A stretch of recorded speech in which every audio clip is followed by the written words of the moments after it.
কিন্তু বুঝি কম, আমাদের বোধ শক্তি কম। কোরআনে কারিমে বিভিন্ন ভাষা দিয়ে তাকওয়া 200 বারের বেশি উল্লেখিত হয়েছে। কত তাকওয়া গুরুত্বপূর্ণ বিষয় শুনেন। তাকওয়ার গুরুত্ব বোঝার জন্য এতটাই যথেষ্ট যে কোরআনে 200 বারের বেশি তাকওয়ার কথা উল্লেখ করা হয়েছে বিভিন্ন ভাষায়। আর কখনো নির্দেশ, কখনো উপকারিতা, কখনো ইহকালের ফলাফল, কখনো পরকালের ফলাফল। আর ইনশাআল্লাহ তাআলা আগামী আমার আলোচনা হবে তাকওয়ার ফলাফল সম্পর্কে। 30-এর বেশি তাকওয়ার ফলাফল রয়েছে দুনিয়া এবং আখিরাতে। ইনশাআল্লাহ তাআলা আপনাদের সামনে পেশ করব। আর প্রত্যেকটির পিছনে একটি করে আয়াত, অধিকাংশ ক্ষেত্রে কোরআনের আয়াত রয়েছে, হাদিসও দরকার নেই, আয়াত রয়েছে। আর হাদিসের দলিল তো রয়েছে। আল্লাহর ভয় যদি আপনার মধ্যে পয়দা হয়ে যায়, গুনাহ থেকে বেঁচে থাকার মতো যদি মন মানসিকতা পয়দা হয়ে যায়, তো দুনিয়ার বহু উপকারিতা রয়েছে আর আখিরাতের উপকারিতা রয়েছে। তাকওয়া কথায় যখন আলোচনা চলছে, তাহলে বান্দাকে, একজন মুসলিমকে জানতে হবে যে কোনখান থেকে তাকওয়া মানে বেঁচে থাকা। তাহলে বাঁচবেন কি থেকে জানতে হবে না? ডিস্টিনির ব্যবসা করবেন না করবেন না জানতে হবে না? ডিরেকশন করবেন কি করবেন না জানতে হবে না? শেয়ার ব্যবসা করবেন কি করবেন না জানতে হবে না? সুদী ব্যাংকে টাকা রাখা যাবে কি যাবে না জানতে হবে না? হ্যাঁ, আমার কাছে এই লোকটা একটা অফিসিয়াল, আমি চাকরি করি বা সরকারি চাকরি করি, আর আমার কাছ থেকে একটা কাজ হাসিলের জন্য আমাকে উপঢৌকন দিচ্ছে, হালাল হবে আমার জন্য কি হবে না জানতে হবে না? আমি একজন শিক্ষক, আর ছাত্র এসে আমাকে পরীক্ষার আগে খারে দিচ্ছে আমার অন্তরকে নরম করার জন্য, একটা গিফট দিচ্ছে, আর সাদরে গ্রহণ করলাম, আমার জন্য হালাল না হালাল না জানতে হবে না? তাহলে জানতে হবে, জানতে হবে। এই কথাটি আমার জন্য বলা যাবে কি যাবে না জানতে হবে না? এই কাজটি করা ফরজ না সুন্নাত না মুস্তাহাব জানতে হবে কি হবে না? সুন্নাত হলে না করলেও আল্লাহর কাছে মাফ পেয়ে যাবো, কিন্তু ফরজ যদি হয় আর ছেড়ে দিই তো মাফ হবে? হবে। জানতে হবে কি হবে না? তাহলে শাওয়াল মাসে রোজার হুকুম জানতে হবে না হবে না? ফিতরা ফরজ হুকুম জানতে হবে কি হবে না? আপনি শাওয়াল মাসে রোজার মতো মনে করে জেহালতের সাথে, অজ্ঞতার সাথে আপনি যদি ফিতরাও ছেড়ে দেন, যে দিলে ভালো না দিলে অসুবিধা নেই, জাহান্নামে যেতে হবে কি হবে না বলেন? তাহলে বোঝা গেল যে তাকওয়ার আগে দ্বীন সম্পর্কে, কোরআন এবং হাদিস সম্পর্কে জ্ঞান অর্জন করা ফরজ। বাঁচবেন কি থেকে বাঁচবেন, ক্ষতিগ্রস্ত হবে কি হবে না? তো মুসলিম সমাজের জাহেল মুসলিম, জেহালতের সাথে, অজ্ঞতার সাথে যারা ইবাদতবন্দি করে, দ্বীন ইসলাম সম্পর্কে কিছু জান না, আর সৌদি আরব আসার পরে রিয়ালের জন্য, ডলারের জন্য এসছে, তার ইসলাম শিখবে না এখান থেকে, নামাজ রোজা করছে, আর কি চান?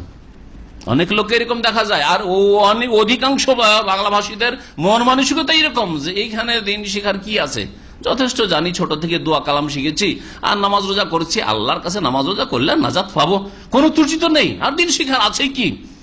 কিন্তু জানেন না যে কোনখানে ওই শয়তান ডাকাত বসে আছে ইমান হরণ করার জন্য, শিরক করিয়ে, বিদাত করিয়ে, আর কত রকমের পাপ করিয়ে, হুকুমও জানে না এটা ফরজ না সুন্নাত না মুস্তাহাব, এই হুকুমও জানে না এটা শিরক, বড় শিরক না ছোট শিরক ও জানে না, ও তাবিজ বেঁধে আছে আর নামাজ পড়ছে, হ্যাঁ, মাজারে যাচ্ছে আর নামাজ পড়ছে, মাজারে যাচ্ছে আর হজ করছে, উমরা করছে। এই অজ্ঞতার সাথে কখনো তাকওয়া হবে না। তাহলে তাকওয়ার জন্য জানতে হবে আপনাকে কোনখানে গীবত হারাম হবে আর কোনখানে জরুরি হয়ে যাবে জানতে হবে কি হবে না? এক্ষুনি একটা লোক জিজ্ঞেস করছে, এই ভাইয়ের মেয়ে আছে, আল্লাহ পাক নেক সন্তান দান করেন, আর এসে ওই যুবক বলছে যে শেখ আপনি তো ওনাকে চেনেন, ওনার মেয়েটাকে আমি বিবাহ করার ইচ্ছা করেছি, আপনার কি মত? আমি জানি যে ওনার মেয়ে ভালো না, এখন আমার জন্য কি হবে? লুকিয়ে রাখবো দোষ না বলে দেবো ছেলেটাকে? বলে দিতে হবে, বলে দাও ভালো, তাই না? বলে দাও ভালো। আর যদি না বলি, বলে দাও ভালো মানে না বললে চলে। ছেলেটাকে ফাঁসাইলাম কি না খারাপ মেয়ের সাথে? হ্যাঁ, তাহলে বলে দাও ভালো হইলো না ওয়াজিব হইলো? ওয়াজিব হইলো। তাহলে এই ভাইও জিজ্ঞেস করছেন যে ছেলেটা যে বিয়ে করতে চায়, এই ছেলেটা সম্পর্কে কি জানেন, দেওয়া যাবে? অথবা এই ছেলেটা আমার সাথে পার্টনারশিপ ব্যবসা করতে চায়, এর সাথে ব্যবসা করা যাবে? আমি জানি যে এই ছেলে টাকা পয়সার ক্ষেত্রে খুবই দুর্বল, এর ইমান খুব বেশি দুর্বল, এই পয়সার লোভ সামলাতে পারে, নামাজ রোজা করে, সহি আকীদা কিছু শিখেছে, কিন্তু পয়সার লোভ সামলাতে পারে না। একে যদি হিসাব কিতাব ওর হাতে দেওয়া হয় তো খেয়ে বসে যাবে। তাহলে আমার বলে দেওয়াটা ভালো না? বলে দেওয়া ভালো না লুকিয়ে রাখবো? গীবত হলো না? ও জিজ্ঞেস করছে লোকজনের সামনে, তা বললাম ঠিক আছে পরে। লুকিয়ে গোকে বললাম যে ছেলে ভালো না, কিন্তু গিবত না, এটা গিবতের সংজ্ঞাতে আসে না। জিক্রুকা আখাকা বিমা ইয়াকরাহু, তোমার ভাইয়ের এমন সমালোচনা করা, দোষ ত্রুটি তুলে ধরা যেটা তার কাছে অপ্রীতিকর, অপছন্দনীয়। তো সে কি যদি শুনতে পায় যে শেখ আমার বদনাম করেছে, বিয়েটা ভাঙিয়েছে, ভালো লাগবে নাকি?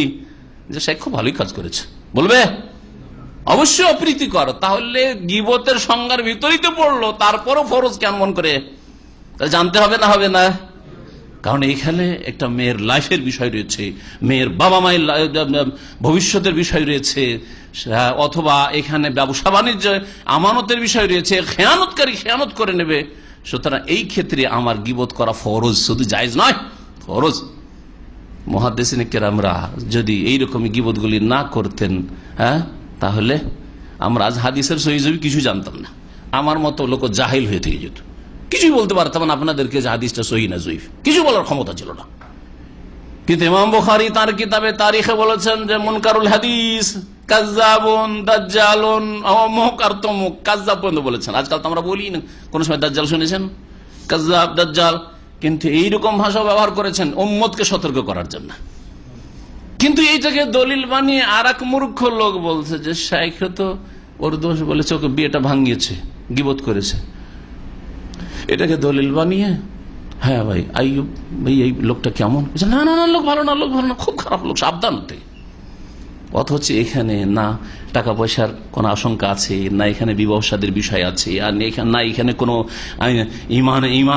ইমানের কোন রিস্ক আছে যে এখানে শিরক বিদআতে লিপ্ত করে দিবে, না এমনিতে বদনাম করে দিবে। আর বলো যে শেখ গীবত করেছে, আরে শেখের গীবতের ধরন আলাদা, সেটা ওয়াজিব ছিল অথবা মুস্তাহাব ছিল কোন কোন ক্ষেত্রে, আর তোমারটা হচ্ছে হারাম কাবিরা গুনাহ। পার্থক্য হইল না? হইল না?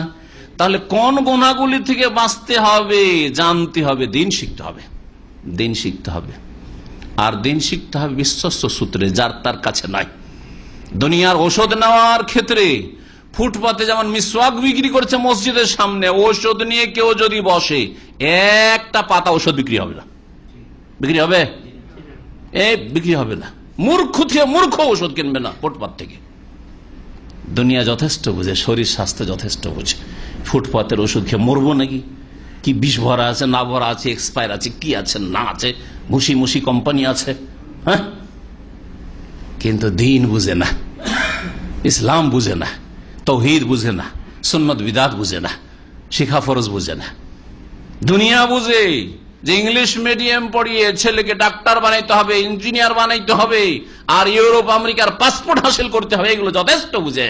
কোন কোন রাস্তা দিয়ে পাসপোর্ট হাসিল হয় এসব যথেষ্ট বুঝি, কিন্তু আখেরাত থেকে গাফিল। দিন সম্পর্কে ছেলে মেয়েদের কিছুই শিখাতে চায় না।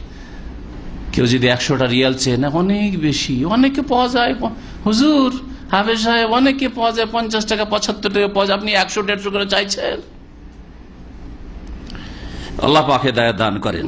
তো বলছিলাম যে তাকওয়ার ক্ষেত্রে জানতে হবে যে কি থেকে বাঁচবেন। তাকওয়া মানে বেঁচে থাকা, বাঁচবেন কি থেকে।